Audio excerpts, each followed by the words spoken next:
बार की बात है। राधोगढ़ गांव के पास एक नदी बहती थी। खेती के साथ साथ पीने के लिए भी उसी नदी का पानी इस्तेमाल होता था। उस नदी में एक चुड़ैल रहती थी। वो कुछ दिनों से लोगों को पानी नहीं भरने देती थी और बहुत परेशान करती। एक दिन, ए कमला, तूने मेरी चोटी क्यों खींची? पगला गई है क्या बिमला? मैं भला तेरी चोटी क्यों खींचूंगी?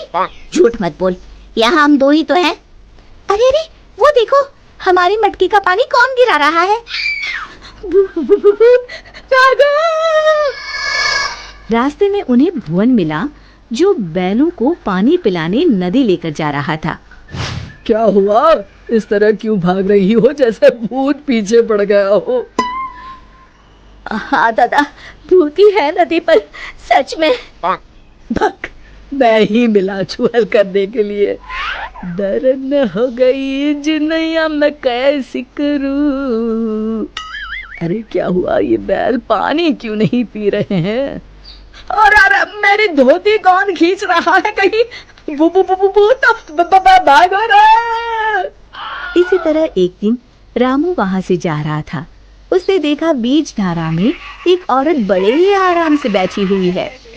ए, तुम वहाँ क्यों बैठी हो? अरे बाहर आ जाओ, मरना है क्या? उसने पलटकर आदमी की तरफ देखा और फिर जोर से हंसी। तुझे मारना है कहकर हाथ बढ़ाना शुरू किया। वो तेजी से गिरते पड़ते गांव की तरफ भागा और गांव आकर लोगों को बताया। हाँ, उस दिन मेरे बैलों को पानी भी नहीं पीने दिया उस चुड़ैल ने। हमारी मटकी का पानी गिरा दिया था।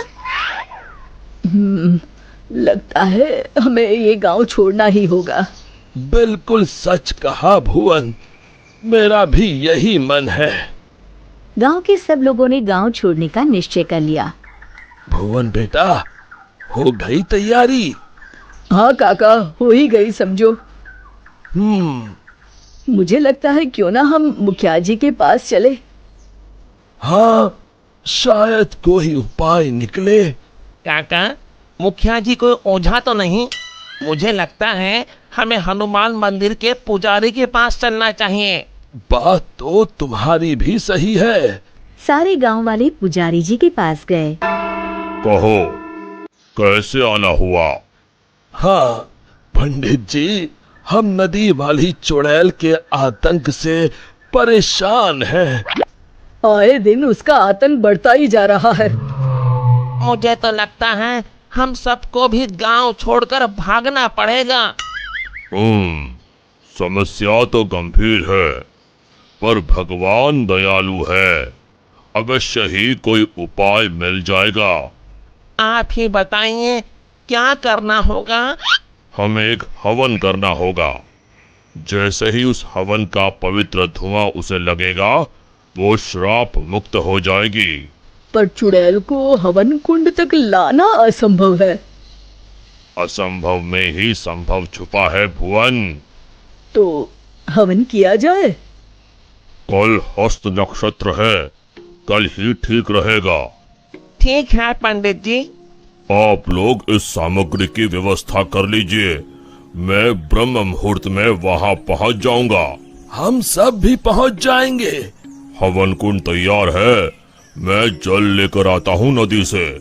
किसकी मौत आई है जो मुझे सोते ही जगाने चला आया? चुड़ैल जी, आप सोइए, मैं तो पूजा के लिए जल लेने आया हूँ। ये नदी मेरी है, इसका पानी भी मेरा, समझे? और हाँ, अपनी अकल को प्रसाद के जैसे बांटना बंद करो, समझे? पर क्यों चुड़ैल जी? क्योंकि मैंने ऐसे कहा। अब चुप, एकदम चुप। चुड़ैल जी, क्यों ना एक शर्त लगाई जाए, जो हारेगा उसे दूसरे की बात माननी पड़ेगी। बोलो, मंजूर है? तुम साधारण गांव वाले मुझ जैसी ताकतवर चुड़ैल से शर्त लगाओगे?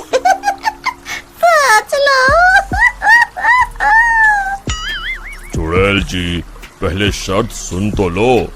जितना तो मुझे ही है, फिर भी बता ही दो। अभी हम यहाँ नदी पर हवन पूजन कर रहे हैं, आपको उसमें आना होगा। उसके बाद हम सब गांव छोड़कर चले जाएंगे।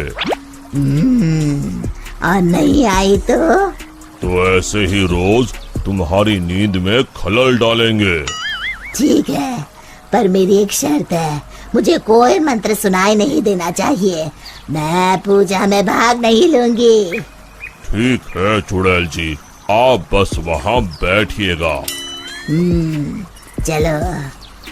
गांव वाले चुड़ैल को देखकर डर गए, पर पुजारी जी ने इशारा किया तो वो शांत होकर बैठ गए। जैसे ही पंडित जी ने आखिरी आहुति आग में डाली और धुआं चुड़ैल की तरफ गया, वो जलने लगी और जोर जोर से चीखने लगी।